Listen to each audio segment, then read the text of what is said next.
What is your church's attitude toward homosexuality? In the first place, we believe that marriage between a man and a woman is ordained of God. People inquire about our position on those who consider themselves so-called gays and lesbians. My response is that we love them as sons and daughters of God, but we cannot stand idle if they indulge in immoral activity, if they try to uphold and defend and live in a so-called same-sex marriage situation.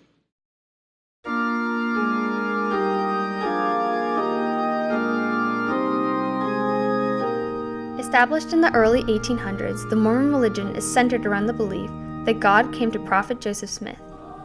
It has developed into a widely practiced religion with over 14 million followers around the world. The Book of Mormon states that sexual relations between people of the same sex is considered sinful and punishable by excommunication. So what does being Mormon and gay mean? The church is explicit in saying that sexual relationships should only be within the bonds of marriage between a man and a woman. Marriage and families are really promoted for everyone, but if you're gay, you don't get that. The tenor of the church still, policy-wise, that, you can be gay, you just can't act on it. So I'm not exactly sure, what that looks like or how that would make somebody feel. But you have to remember that just because the church has policy like that doesn't mean that there aren't lots of gray areas. The understanding was that, well, this is merely sin. This is just Satan trying to get you off the right track. And consequently, you just repent and you just take hold of your attractions and you just do the right thing.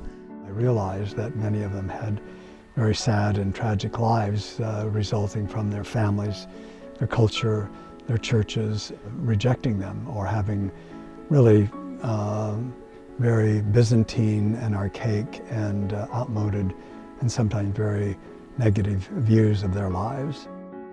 I'm not going to judge that if you want to consider yourself Mormon and gay, and let's say that means not acting on it, I think that's a stage perhaps in your life of acceptance. I would not believe most likely that they could maintain that, or they should maintain that in their life. Gradually, the church came to acknowledge its homosexual members through various publications and acts. In 2012, the LDS Church publicly acknowledged its gay members for the first time on a website titled Mormons and Gays, which was recently updated in October of 2016. The first iteration, mormonsandgays.org 101, had a lot of good things about it. The one is that the church was actually producing a website that addressed many of these issues. Mormons and Gays took some steps in the direction of inviting compassion and telling stories about individuals and families.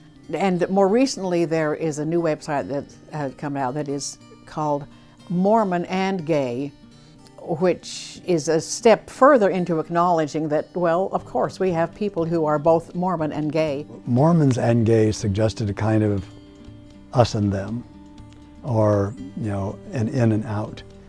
Mormon and Gay, they dropped the S on both words, Mormon and Gay is a much more accepting, a much more open position. You can be Mormon and gay. You can be gay and Mormon. The website shows the LDS Church's official position regarding homosexuality, but it is unclear how much these messages are affecting the LGBT members of the LDS Church.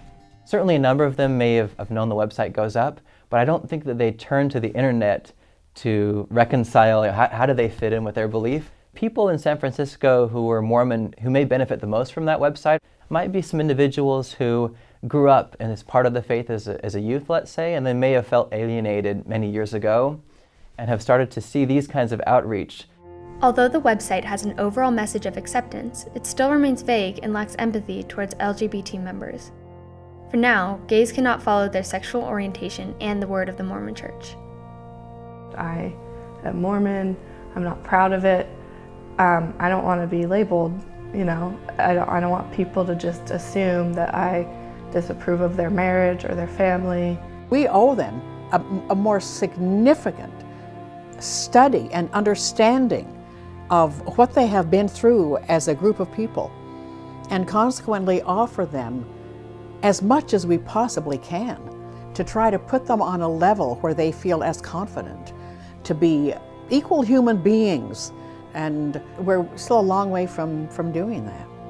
People will not deal with what's right in front of them. You know, they're so stuck in their belief system. There are no black and white answers in a colorful world.